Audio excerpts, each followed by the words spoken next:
Diretrizes de segurança e armazenamento. O que você precisa saber para você ter a certeza de que você tem um óleo essencial bom, de boa qualidade e que você vai estar armazenando ele da forma correta para fazer o uso dele e ter os seus melhores benefícios. O que deve ser levado, né, em consideração desde o do primeiro momento que você vai escolher, né, um óleo essencial e uma espécie botânica,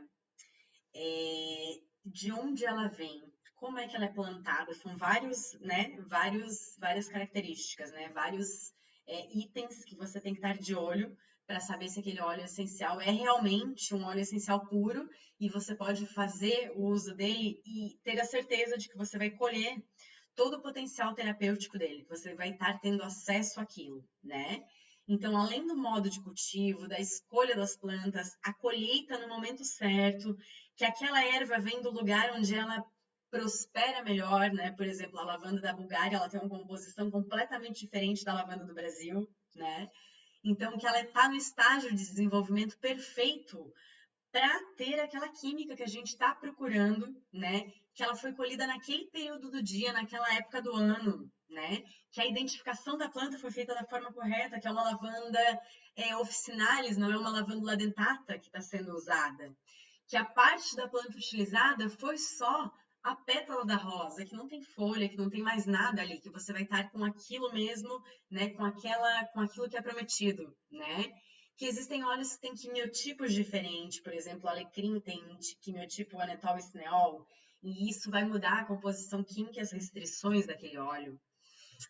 Que o método de extração aplicado pode ser diferente, que o método de destilação aplicado pode ser diferente, né?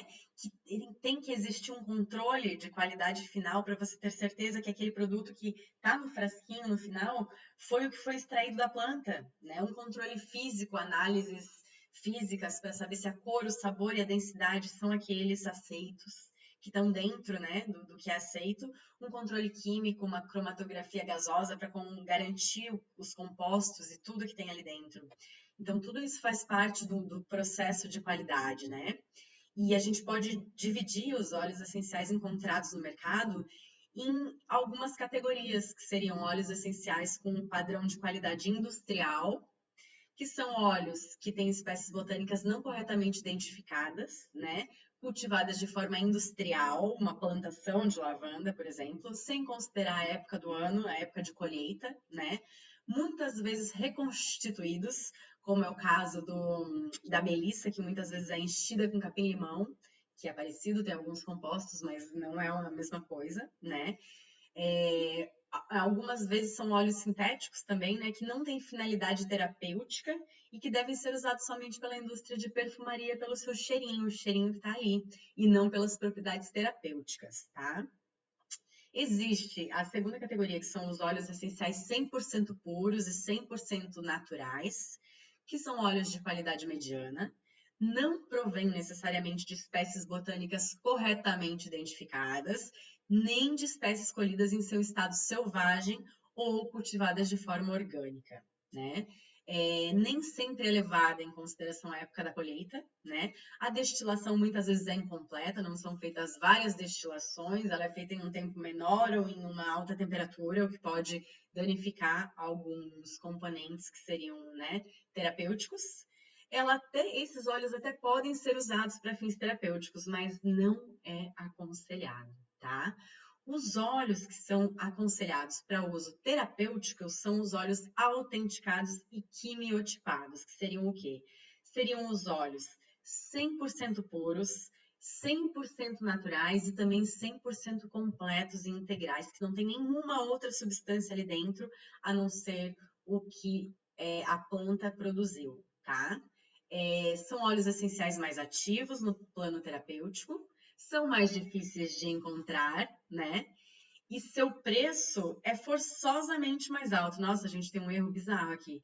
É preço com, né? Tá com um S ali, desculpa.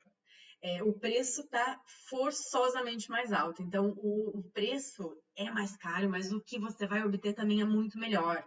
Você vai olhar aquele óleo e falar, nossa, mas por que esse óleo é tão caro que o que tem no armazém? E eu já passei por isso, tá? E depois eu fui ver que o do armazém não podia nem ser ingerido, né? Que era um óleo puro, mas não era quimiotipado, não tinha toda essa responsabilidade. Então, como é uma coisa que você está usando para o teu corpo, para curar o teu corpo, para se reconectar, para ter esse poder terapêutico, compre o mais puro, tá? Vai valer a pena depois no final. Então, se você for ver de uma maneira geral, esses últimos deveriam ser os únicos utilizados para fins terapêuticos, tá? O que deve constar no rótulo de um óleo essencial ou na ficha de informações para você saber que esse óleo é puro? Pelo menos a espécie botânica e o gênero em latim, né? Vamos pegar aqui um alecrim, né? O alecrim aqui, ó, rosemary. Aqui tá em inglês, mas vai estar alecrim, né? Ou pode estar rosemary também. E aqui tem embaixo, ó, o nome, que é o gênero e a espécie. Então, rosmarinus é o gênero, officinalis é a espécie, tá? Sempre vai ter o nome em latim no rótulo. Na ficha de informação do produto, normalmente tem a parte da planta destilada. Então, aqui, ó, aqui no rótulo, vamos ver, leaf flower. Então, das folhas da flor. Tem aqui, ó, tudo escrito aqui. Então, vai ter sempre escrito. E os principais componentes também. Então, você vai ter sempre isso na ficha do produto, né? No caso desse aqui, que é da Terra, a gente encontra a ficha no site. A maioria dos sites disponibilizam também, tá? Ou você pode sempre entrar em contato e pedir a cromatografia do óleo. Em alguns óleos, ó, por exemplo, esses aqui do Terra, eles têm um número de lote. E aí você pode entrar no site, no Source to You, e consultar a cromatografia e o controle de qualidade. Isso é bem legal. E as gotas, né, gente?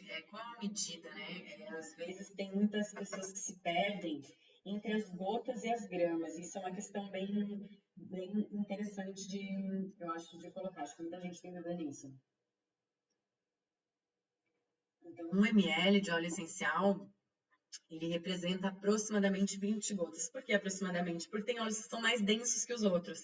Os mais densos vão ter uma gota maior, né? E os mais líquidos vão ter uma gotinha menor. Então, 1 ml é aproximadamente 20 gotas. 5 ml vai ter aproximadamente 85 a 100 gotas, né? E 15 ml, que é um frasquinho desse, vai ter entre 270 a 300 gotas, tá? E agora, continuando aqui os cuidados com o armazenamento, né? Quanto a como você vai guardar os seus óleos essenciais e armazenar. Para que eles fiquem bem conservados, né, não oxidem, eles devem ser guardados sempre em frasco de vidro colorido, de alumínio estanhado ou âmbar, tá? Para que os raios UV não modifiquem a sua composição bioquímica. Devem ser estocados em temperatura entre 5 e 40 graus Celsius, em frascos hermeticamente fechados, fechado mesmo, porque eles são super voláteis e eles evaporam. Então, frascos que evitem a sua volatilização progressiva, trazendo perda de princípios ativos. Sempre bem fechadinhos. E eu ainda acrescentaria aqui, dentro de uma gavetinha escura. Melhor ainda, tá? Com algumas precauções, né, os óleos podem se conservar maravilhosamente bem, se puros e não diluídos, podem obter a validade máxima autorizada, que é de 5 anos, embora, olha que curioso, alguns cítricos se conservem por bem menos tempo do que os óleos essenciais, os demais. E os cítricos a gente pode observar até no difusor, né? Eu sinto, quando eu coloco, por exemplo, o Wild Orange Peppermint, o cheiro do Wild Orange some muito antes. Então, eles, além, né, de eles se conservarem por menos tempo, o cheiro deles muitas vezes fica menos tempo. Observem. E os cítricos, então, eles em vez de 5 anos, eles têm essa utilização mais curta, né? Normalmente de 3 anos, tá? Mas saiba que, se bem conservado, um óleo essencial puro pode durar até 10 anos de idade, ser utilizado em boa qualidade. Então, o armazenamento, né, é de estudo, tá? Se ficou com alguma dúvida, envia, coloca aqui no fórum que a gente conversa.